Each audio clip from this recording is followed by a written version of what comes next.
अस्सलाम वालेकुम, welcome to my YouTube channel health with Mohsin. दोस्तों कैसे आप? उम्मीद करता हूँ सब ठीक होंगे, खैर वाफियत से होंगे। दोस्तों मैं हूँ doctor Mohsin, homeopathy doctor and pharmacist, आपकी खिदमत में हाजिर एक नई इन्फॉर्मेटिव वीडियो लेकर।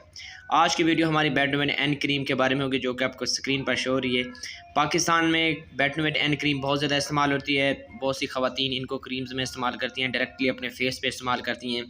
फेस के वाइटनिंग के लिए, पिगमेंटेशन और पिंपल्स, स्कार्स और छाइयों को ख़त्म करने के लिए ये फार्मूला पाकिस्तान में बहुत ज़्यादा इस्तेमाल हो रहा है। कुछ में कम्बिनेशन भी बनाती हैं क्रीम्स में, कुछ डायरेक्टली अप्लाई करती हैं।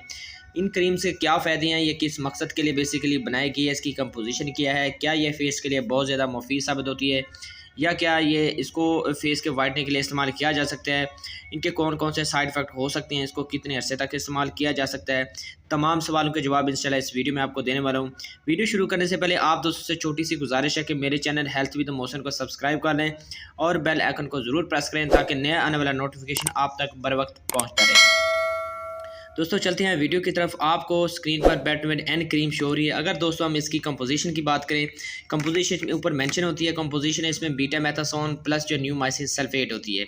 बीटा मेथासोन बेसिकली, अगर बीटा मेथासोन की आपको पता चलो, बीटा मेथासोन एक स्टीरॉइड्स है और न्यूमाइसिन सल्फेट जो है ये एक एंटीबायोटिक्स है। जब भी किसी भी एंटीबायोटिक या स्टीरॉयड का कॉम्बिनेशन बनाकर हम डायरेक्टली यूज़ करते हैं या डॉक्टर यूज़ करवाते हैं, तो उसका बहुत ही हैरान कन रिज़ल्ट होता है किसी भी इन्फेक्शन के लिए या कोई भी ट्रीटमेंट के लिए। तो इसमें जो बेस है वो स्टीरॉयड है और एन जो है वो एक न्यूमाइसिन एंटीबैक्टीरियल, मतलब इसमें दो किस्म के जो है इसकी कंपोजिशन ऐड की गई है, न्यूमाइसिन प्लस बीटा मेथासोन। अब हम आते हैं कि इसके इस्तेमाल किन चीज़ों के बेहतर है। याद रहे कि आपको ख़वातीन को स्पेशली मैं कहना चाहता हूँ, क्योंकि इसका इस्तेमाल बहुत ज़्यादा था, तब मैंने इसका जो है वो एक वीडियो बनाना ज़रूरी समझी, ताकि ख़वातीन को जो है इस बारे में मुकम्मल तौर पर आगाही हो। इसको अगर आपको ख़वातीन के लिए मेरी ये गुजारिश है कि अगर आप फेस को वाइट करने के लिए बेटनोवेट का इस्तेमाल कर रही हैं, तो आप बहुत बड़ी गलती कर रही हैं। क्योंकि वक्ती तौर पे तो आपको बहुत ज़्यादा फाका होगा कि आपका फेस माशाल्लाह बहुत चमकता धमकता नज़र आना शुरू हो जाएगा, लेकिन चंद ही हफ्तों बाद, बल्कि 1 से 2 हफ्तों बाद आपके फेस का जो बेड़ा गर्क होना है वो देखने वाला होना है।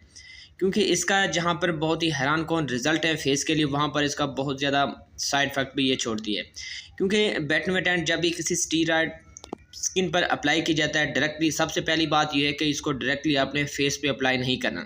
अगर आपके फेस पर पिगमेंटेशन है, स्कॉर्स हैं, छाइयाँ वगैरह बहुत ज़्यादा हैं, डार्क सर्कल हैं, अगर आपके फेस पर हैं, तब भी आप इसको डायरेक्टली जो है वो क्रीम को, बेटनोवेट एन क्रीम को अपने फेस पर डायरेक्टली अप्लाई नहीं करना। अगर आप इसका इस्तेमाल फेस की वाइटनिंग के लिए इस्तेमाल कर रही हैं, फेस पर डायरेक्टली लगा रही हैं, तो आप बहुत बड़ी गलती कर रही हैं। क्योंकि 1 हफ्ते तक तो इसको ये आपको बहुत ज़्यादा बेनिफिट देगी, क्योंकि जितनी आपकी जो फेस की रियल जो स्किन होती है ये उसको उतार देगी। रियल स्किन को ख़त्म जैसे ही वो उतरेगी, आपके फेस पे कोई निशान, पिगमेंटेशन या छाइयाँ वगैरह बिल्कुल नज़र नहीं आएंगी, ख़त्म हो जाएंगी। लेकिन जैसे ही 1 वीक और गुजरेगा और आप इसका इस्तेमाल बंद कर देंगे, तो आप मतलब कुकिंग करते वक्त कोई हीट थोड़ी सी आपकी फेस को लगेगी, या बाहर सूरज की रोशनी से आपका जो फेस है वो उसको बर्दाश्त नहीं कर सकेगा और फौरी तौर पर जो है वो पिगमेंटेशन, हाइपर पिगमेंटेशन शुरू हो जाएगी, छाइयाँ वगैरह, स्कार्स दोबारा बनना शुरू हो जाएंगे। क्योंकि आपने पहले स्टीरॉयड का इस्तेमाल किया होगा। तो आपने सबसे पहले ये करना है कि सबसे पहले ये गलती नहीं करनी, आपने मतलब फेस को वाइट करने के लिए बेटनोवेट एन का इस्तेमाल नहीं करना। कुछ ख़वातीन ये होती हैं कि वो मुख्तलिफ़ क्रीम्स में कॉम्बिनेशन बनाते हैं, मतलब संदल, बेटनोवेट, आर्ची और भी बहुत से क्रीम्स, ग्लोबीवेट वगैरह आपने सुना होगा, वो भी एक स्टीरॉयड है, उस पर इंशाल्लाह नेक्स्ट वीडियो में बनाऊंगा। वो भी मुख्तलिफ़ क्रीम्स में यूज़ हो जाती है, फेस को वाइट करती है। बहुत ही हैरान कन फ़ायदा होता है। ख़वातीन जो है, गर्ल्स जो है वो एक दूसरे को बना के देती हैं क्रीम्स वगैरह कॉम्बिनेशन। वक्ती तो अफाका इसका बहुत अच्छा होता है कि आप हैरान रह जाते हैं, लेकिन जैसे ही आप इसका इस्तेमाल ख़त्म करेंगे, स्टीरॉयड का इस्तेमाल बंद करेंगे, तो आपके फेस पर जो है साइड इफ़ेक्ट इसके शुरू हो जाएंगे। आपके फेस जो है पहले से भी बदतर हो जाएगा।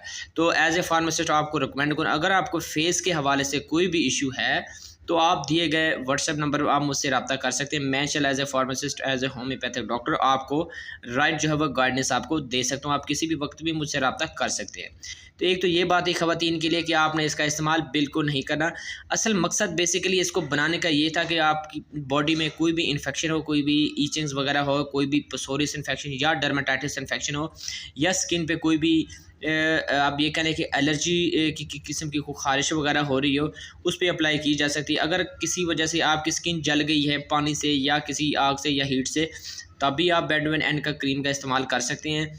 और इसके अलावा अगर आपके स्किन पे कोई इन्फेक्शन है तभी उस सूरत में आप भी बेडोइन का इस्तेमाल कर सकते हैं, ये उसके लिए बेनिफिट थी।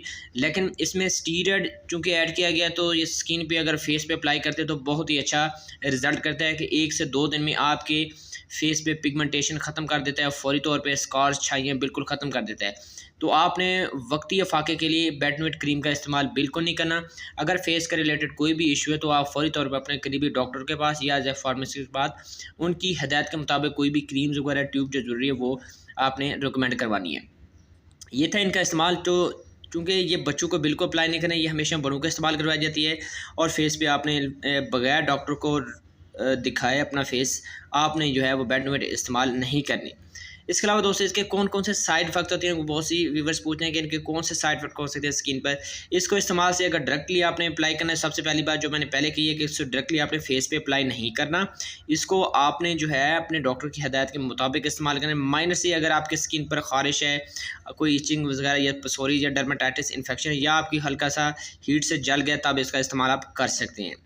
तो अगर आप स्किन के वाइटनिंग के लिए इस्तेमाल करें तो आप बहुत बड़ी गलती कर रही हैं, ये अपने बात जहन में रखनी है। इसके इस्तेमाल से क्या हो सकता है, हाइपर पिगमेंटेशन हो सकती है, स्किन पे रैशेस वगैरह या रेडनेस हो सकती है। अगर इस तरह की सिचुएशन है तो फौरी तौर पर इसका इस्तेमाल बंद कर दें और करीबी डॉक्टर से मशवरा करें।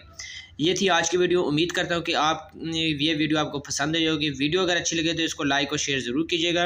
अगर आपको कोई किस्म का कमेंट्स है, सवाल है तो आप कमेंट्स सेक्शन में पूछ सकते हैं और दिए गए व्हाट्सएप पर नंबर पर आप मुझसे रब्ता कर सकते हैं। इंशाल्लाह मिलते हैं किसी नेक्स्ट वीडियो में। उम्मीद करता हूँ कि आपको वीडियो अच्छी लगी होगी। तब तक मुझे इजाज़त दें। अल्लाह हाफिज़।